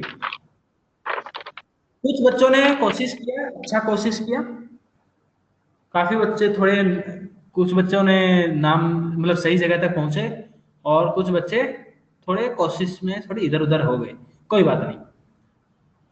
चलिए ध्यान दीजिए क्या है इसमें। और किसी को कुछ बोलना है? हाँ कार्तिक बोलो, कुछ बोलना है? नहीं सर, हाँ बोलो। नहीं सर, कुछ नहीं बोलना। अभी हैंड रेज किया हुआ है आपने, ये हाथ काट देंगे। मैंने पिछले बार किया था वो। हाँ तो उसको हटा लो, फिर बोलो, वरना ये मेरे हाथ में तलवार है, हम काट देंगे। सर हाँ रिपीट कीजिए ना प्लीज। ओके। मैंने बोला कि नाइट्रोजन 3 माइनस, ऑक्सीजन 2 माइनस और F माइनस में किसका साइज बड़ा होगा और क्यों होगा, उसका रीजन।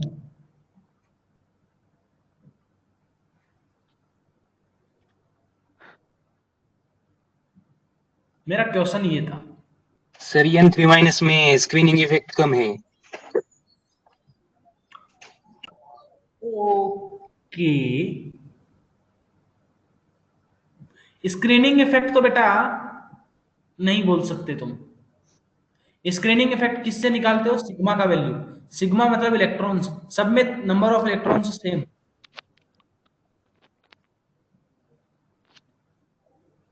सबका सेम इलेक्ट्रॉनिक कॉन्फ़िगरेशन आएगा। सही बोल रहा हूं कि नहीं मैं? हाँ सर। क्लियर। हाँ तो फिर किससे डिसाइड करेंगे? एटॉमिक नंबर से। देखना देखना। अब ध्यान से सुनो,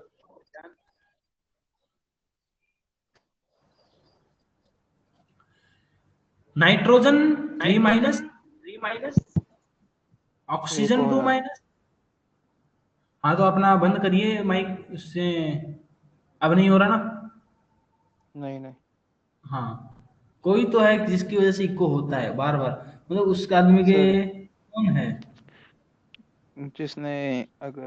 जिसने माइक चालू किया और ईयरफोन नहीं डाले, वही उसका हो रहा है, क्योंकि साउंड आ रहा है और फिर से वापस वही जा रहा है। अच्छा अच्छा, वही मतलब इको हो रहा है। समझ गए बाबू, समझ गए। चलिए देखिए, अब देखो, नाइट्रोजन 3 माइनस में 10 इलेक्ट्रॉन, ऑक्सीजन 2 माइनस में 10 इलेक्ट्रॉन, फ्लोरीन माइनस में 10 इलेक्ट्रॉन, सब में नंबर ऑफ इलेक्ट्रॉन सेम है, ठीक है। नाउ इसमें प्रोटॉन 7, इसमें प्रोटॉन्स 8, इसमें प्रोटॉन्स 9। तो प्रोटॉन्स जो है वो न्यूक्लियस में है, ऐसे समझना कि भैया हर एक में नंबर ऑफ इलेक्ट्रॉन्स तो सेम है, लेकिन यहां पर प्रोटॉन्स जिसमें ज्यादा होंगे, मतलब वो उन इलेक्ट्रॉन्स को अच्छे से होल्ड करके रख सकता है, अच्छे से अट्रैक्ट कर सकता है, वो उनके बीच में ज्यादा अट्रैक्शन फोर्स होगा। ज्यादा अट्रैक्शन फोर्स होगा तो तुम्हारे पास साइज क्या होगी? कम होगी, बराबर है कि नहीं? तो देखिए सबसे पहले, या फिर एक तुम्हारा तरीका क्या है कि भैया जेड इफेक्टिव देखिए, सब क्या है, तीनों के तीनों एटम्स सेम सेल के हैं, सब क्या है, आइसो इलेक्ट्रॉनिक स्पीसीज हैं। और जेड इफेक्टिव क्या होता है? Z minus sigma. और क्योंकि सबके सब क्या है, same number of electrons present है, तो सबके लिए सिग्मा का वैल्यू क्या होगा? सेम होगा, बराबर है, सबके लिए सिग्मा का वैल्यू सेम है। तो जेड इफेक्टिव जिसका जितना ज्यादा होगा, उसके अंदर उतना ज्यादा स्ट्रॉन्गर फोर्स ऑफ अट्रैक्शन देखने को मिलेगा। क्या? जिसका जेड इफेक्टिव जितना ज्यादा होगा, उसमें उतना ज्यादा स्ट्रॉन्गर फोर्स ऑफ अट्रैक्शन देखने को मिलेगा, बराबर है। ज्यादा स्ट्रॉन्गर फोर्स ऑफ अट्रैक्शन होगा, मतलब उसका साइज उतना कम होगा। अब वो कैसे डिसाइड करेंगे? वो हम डिसाइड करेंगे एटॉमिक नंबर से। किससे डिसाइड करेंगे? एटॉमिक नंबर से। जिसका एटॉमिक नंबर जितना ज्यादा, उसका जेड इफेक्टिव अभी इस केस में उतना ज्यादा होगा, बराबर है। जेड इफेक्टिव ज्यादा होगा तो साइज उतनी कम होगी, ठीक है। तो देखो तुम्हारे पास यहां पर सबसे ज्यादा एटॉमिक नंबर किसका है? फ्लोरीन का 9, ऑक्सीजन में 8, नाइट्रोजन में 3 माइनस। तो 7 जो प्रोटॉन्स है वो 10, भैया 7 आदमी 10 लोगों को अच्छे से कंट्रोल कर सकते हैं, या 8 आदमी या 9 आदमी? 7 आदमी, 9 आदमी अच्छे से 10 आदमी को कंट्रोल करेंगे, बराबर है क्या? है ना? तो बस वही चीज यहां पर लगाना है। तो नाइट्रोजन 3 माइनस का साइज सबसे बड़ा, ऑक्सीजन 2 माइनस का, देन F माइनस का।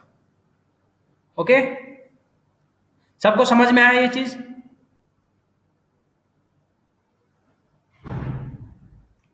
नहीं। नहीं समझ में आई? कहां पे नहीं आई बेटा?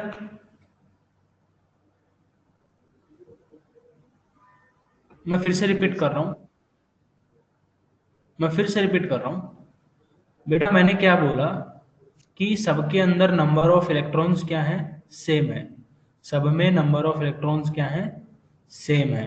ओके, तो हम बात देखो, सारे के तीनों जो एलिमेंट्स हैं वो किसके हैं? सेम पीरियड के हैं, नंबर ऑफ इलेक्ट्रॉन्स सेम है, ठीक। सब में नंबर ऑफ इलेक्ट्रॉन सेम।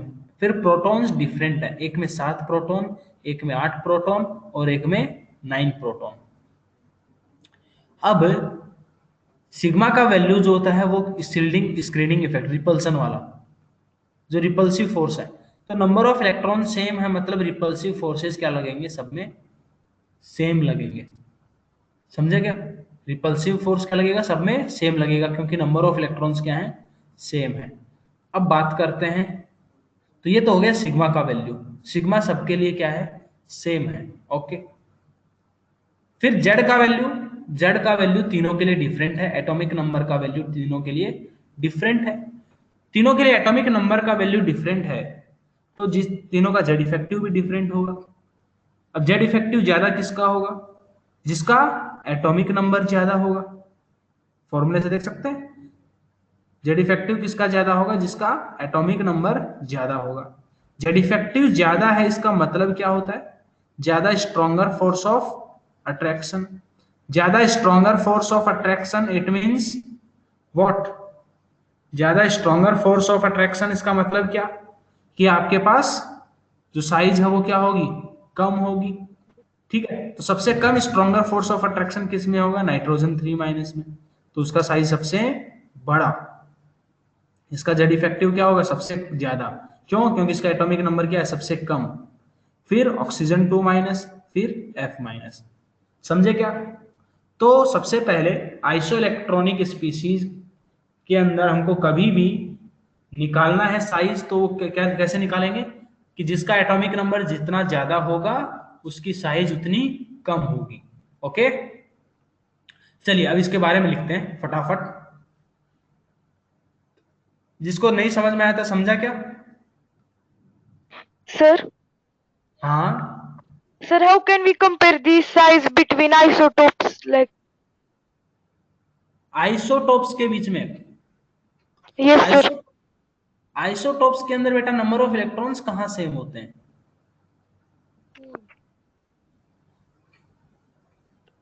देखो Cl35, अब तुम Cl37 इनके बीच में कंपेयर करना चाहती हो? हाँ, हेलो, Yes, sir.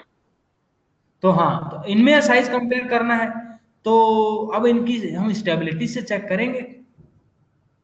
अब इसकी क्लोरीन 35 और क्लोरीन 37 है। अब इनका हमको दोनों का देखो एटॉमिक नंबर भी सेम है, दोनों सेम एलिमेंट है, तो अब इनमें तो साइज हम थोड़ा कंपेयर करेंगे। तो किसका साइज? जिसका एटॉम जो जितना तुम्हारे पास यहाँ पे भारी रहेगा। देखो इसमें ज्यादा नंबर ऑफ न्यूट्रॉन्स हैं, नंबर ऑफ इलेक्ट्रॉन सब में सेम है, प्रोटॉन्स भी सेम है, बराबर है कि नहीं? तो फिर साइज कैसे Yes. कंपेयर करें? तब तो साइज करे कंपेयर ही नहीं कर सकते हम लोग। लेकिन हाँ, तुम्हारे पास जो जितना मतलब जो अनस्टेबल होगा, सोचो जो अनस्टेबल होगा, अनस्टेबल है तो तुम्हारे पास मतलब उसको अनस्टेबिलिटी का कोई तो रीजन है, उन्हीं के इस बेसिस पे हम लोग फिर डिसाइड कर पाएंगे। तो उसके लिए उसको देना पड़ेगा, रीजन देना पड़ेगा कि कौन सा तुम्हारा अनस्टेबल है या फिर जो भी है, उसके लिए प्रॉपर रीजन देना पड़ेगा। ऐसे नहीं कंपेयर कर सकते उनमें डायरेक्टली। डायरेक्ट अगर डायरेक्टली बोला जाए कि कंपेयर करो तो ऐसे हम डायरेक्टली नहीं बोल सकते। Okay, Okay, sir. चलिए तो नोट करें आइसो इलेक्ट्रॉनिक स्पीशीज के बारे में। चलिए देखिए, तो हेडिंग तो डाल लिया होगा सबने। चलिए अब लिखें। सबसे पहले तो आइसो इलेक्ट्रॉनिक स्पीशीज क्या होती हैं? आइसो इलेक्ट्रॉनिक, फटाफट साथ में नोट कर लीजिए। Isoelectronic species are those तुम्हारे पास which have or those which have same number of electrons, जिनमें क्या? सेम नंबर ऑफ,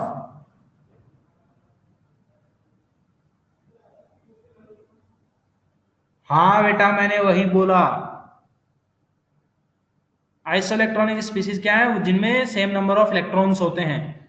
तो स्पीशीज का मतलब क्या है? स्पीशीज तुम्हारा न्यूट्रल एटम भी हो सकता है, कैटायन भी हो सकता है, एनायन भी हो सकता है। ठीक है, ओके। देन अब साइज कैसे कंपेयर करेंगे? तो लिखो size of isoelectronic species depends upon their nuclear charge, उनके न्यूक्लियर चार्ज के ऊपर डिपेंड करेगा। ठीक है, तो तुम्हारे पास greater the nuclear charge, greater the nuclear charge lesser the radii, lesser the radius. Okay, जितना ज्यादा न्यूक्लियर चार्ज होगा उतनी कम रेडियस होगी। ओके,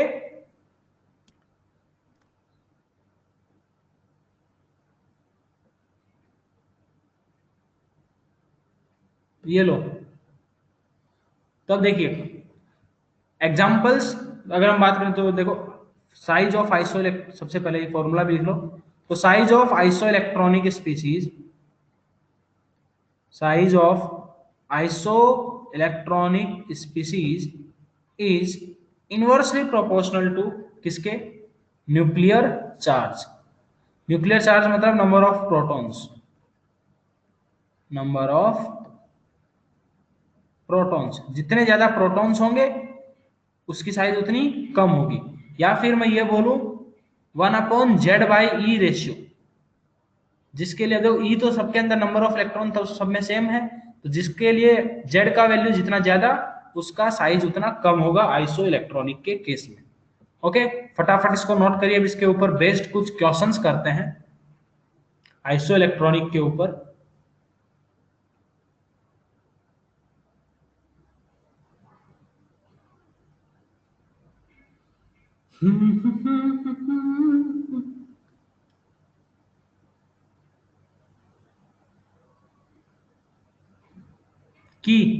की का की गोकू के कई को कम करता है। चलिए देखिए एग्जांपल्स। जैसे मान लीजिए मैंने क्वेश्चन दे दिया आपको, compare the size of following, compare the size of following. First जैसे कि मान लीजिए मैंने आपको एग्जांपल दे दिया Na plus Mg+2 aluminium +3 and Si silicon +4। मान लीजिए मैंने आपको सेकेंड एग्जांपल दे दिया Cl- या फिर सल्फर 2- Cl-, देन आपके पास मान लीजिए K+, कैल्शियम 2+। ओके, ये दो एग्जांपल सॉल्व करिए।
किया?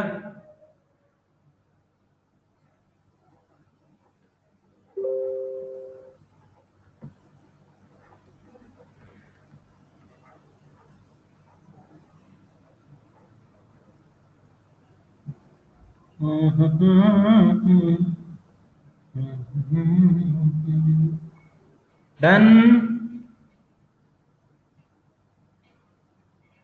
अरे बोलो भाइयों और बहनों।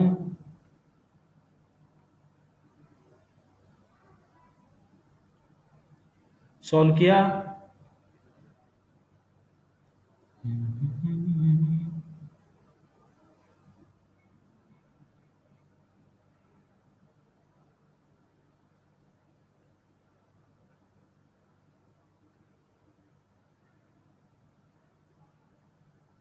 ओमकार चौधरी ने आंसर दिया है Na, Mg, एल्यूमिनियम, सिलिकॉन।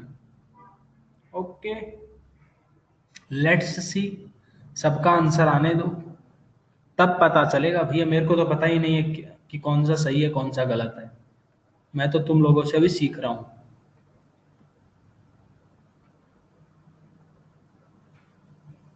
और देखते हैं कितने लोग बताते हैं।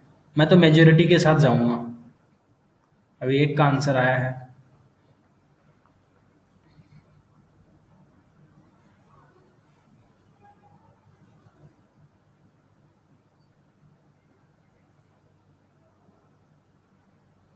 Good Anushka.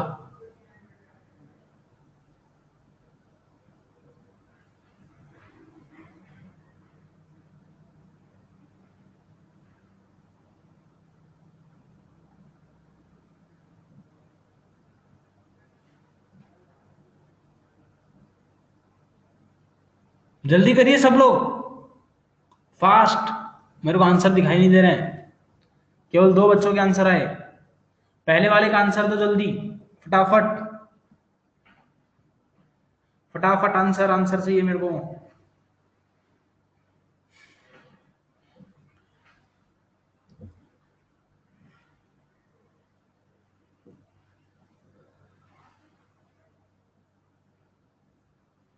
Na greater than Mg greater than aluminium. बेटा अरे यार, इतना लंबा टाइप किया।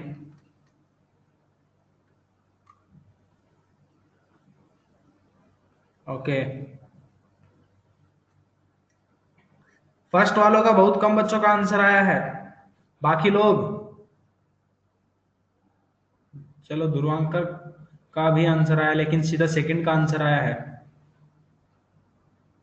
हर्षा, किरण पाटिल, जल्दी आंसर दीजिए। आदित्य, चलो आया, आदित्य का आया। काटे, गायकवाड़,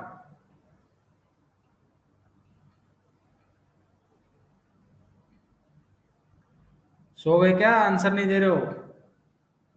देखो, सबसे पहले फर्स्ट वाला करते हैं। तो सबसे पहले तो आंसर देने से पहले ये समझना जरूरी है कि भैया देखो, नंबर ऑफ इलेक्ट्रॉन्स कितने हैं। भैया Na+ में नंबर ऑफ इलेक्ट्रॉन्स हैं 10, Mg+2 में भी 10, एल्यूमिनियम +3 में 10, और सिलिकॉन +4 में भी 10 इलेक्ट्रॉन्स। ठीक, ओके। सबसे पहले सब में नंबर ऑफ इलेक्ट्रॉन्स क्या है? सेम है, इसका मतलब आइसो इलेक्ट्रॉनिक है। और हमको साइज कंपेयर करनी है ना? हमको क्या करना है? साइज कंपेयर करनी है। जिसका अभी हमने क्या देखा कि आइसो इलेक्ट्रॉनिक के केस में साइज जो है वो क्या है? इनवर्सली प्रोपोर्शनल है किसके? एटॉमिक नंबर के। जिसका एटॉमिक नंबर ज्यादा है उसकी साइज कम। एटॉमिक नंबर से यहाँ पे सबसे ज्यादा किसका है? सिलिकॉन का, उसका साइज सबसे छोटा। उससे ज्यादा बड़ा एटॉमिक नंबर एल्यूमिनियम, फिर मैग्नीशियम, फिर सोडियम। ठीक, sulphur 2 minus, Cl K+, Ca2+, इनमें चेक करना है।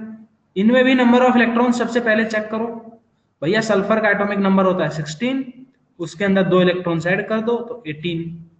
क्लोरीन में 17 और 1 18, K+ में भी 18 इलेक्ट्रॉन्स, और यहां पर भी 18 इलेक्ट्रॉन्स। सबसे जिसका एटॉमिक नंबर ज्यादा उसकी साइज कम, आइसो इलेक्ट्रॉनिक स्पीसीज है, तो सबसे कम एटॉमिक नंबर है सल्फर का, फिर क्लोरीन, फिर पोटेशियम, फिर कैल्शियम। आ गया? अगला देख लेते हैं, थर्ड। ये तुम्हारे पास क्या है? C4- कार्बन है। कार्बन में कितने इलेक्ट्रॉन्स होते हैं? 6 + 10, यहाँ पे 10 इलेक्ट्रॉन्स। नाइट्रोजन 3-, यहाँ पर भी देखें तो 10 इलेक्ट्रॉन्स। ऑक्सीजन 2- में 10 electrons. Fluorine -10 electrons. Neon 10 electrons. Okay, सब में सेम नंबर ऑफ इलेक्ट्रॉन्स हैं। तो फिर से जिसका एटॉमिक नंबर कम उसकी साइज ज्यादा। ये लीजिए। तो कितने लोगों के सारे क्वेश्चन सही थे? कोई ऐसा था जिसका सारे के सारे क्वेश्चन सही थे? मी,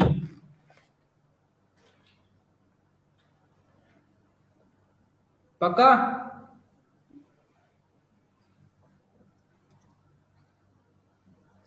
हर्षा किरण पाटिल का एक रॉन्ग हो गया। ओहो,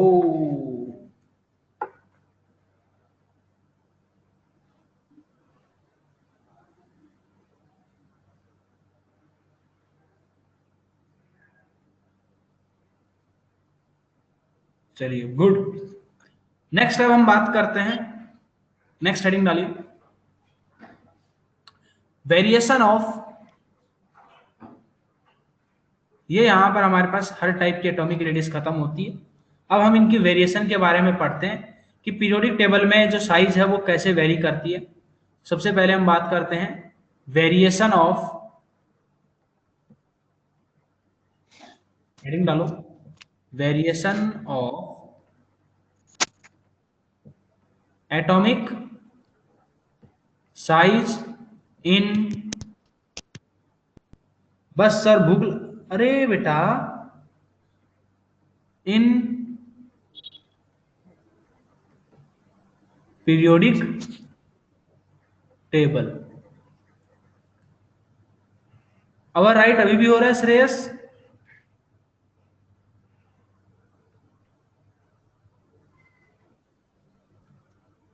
नो,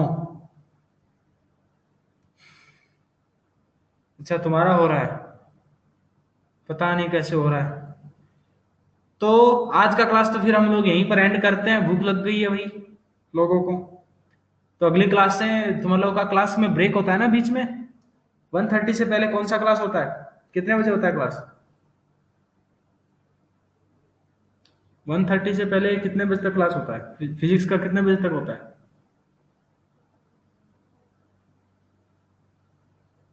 12:15। तो भैया, हाँ, तो इतना कितना खाते हो? यस,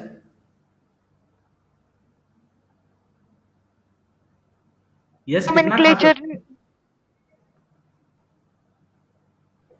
हाँ क्या बेटा, नोमेनक्लेचर? जो न्यू चैप्टर शुरू हो रहा है ना आज से, हाँ 5 to 6:30, वो आप पढ़ाने वाले? नहीं नहीं, वो मैं नहीं पढ़ाने वाला।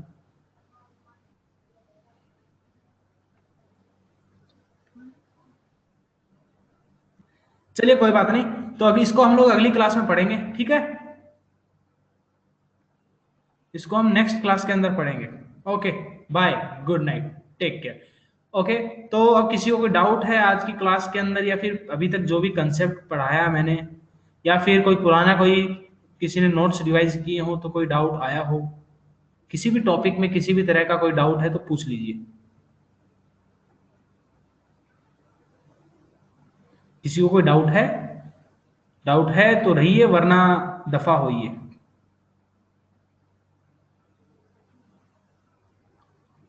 चलिए गुड नाइट सब लोग। मेटेलिक रेडियस का स्लाइड कहाँ है? मेटेलिक रेडियस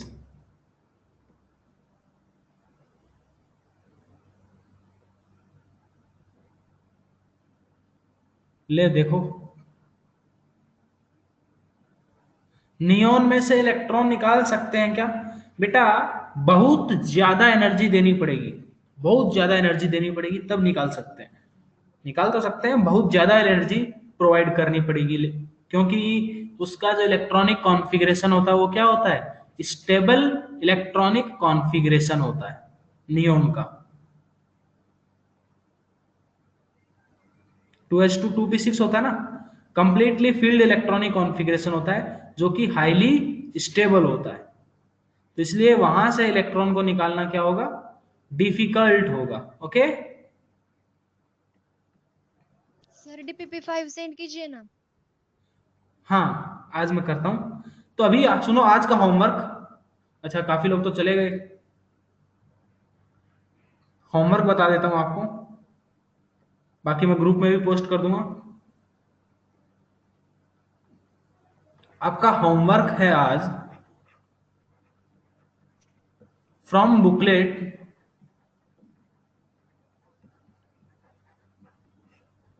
एक्सरसाइज 1, उसके अंदर पार्ट 1 है, उसके अंदर से सेक्शन ए एंड बी, ये दो सेक्शंस आपको करने हैं। बेटा आपको एटॉमिक स्ट्रक्चर की बुकलेट भेजी गई होगी, उसी के साथ में है, देन भेजी हुई है बेटा, हो ही नहीं सकता। तो पार्ट टू में भी आपको सेक्शन ए एंड बी, ये दो सेक्शन आपको सॉल्व करने हैं। ओके बेटा, कितने बार एक चीज को सेंड करेंगे बताइए?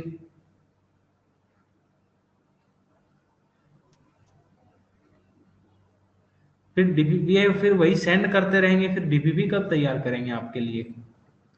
डीपीपी भी तैयार करना होता है ना।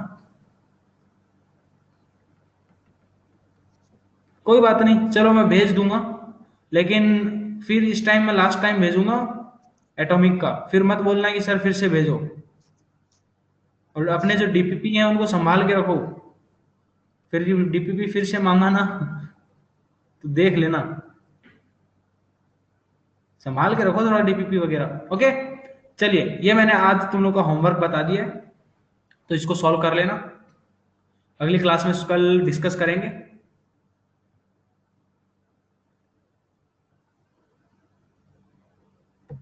सर एनसीईआरटी 12th और जेई दोनों के लिए यूज करेंगे, बिल्कुल।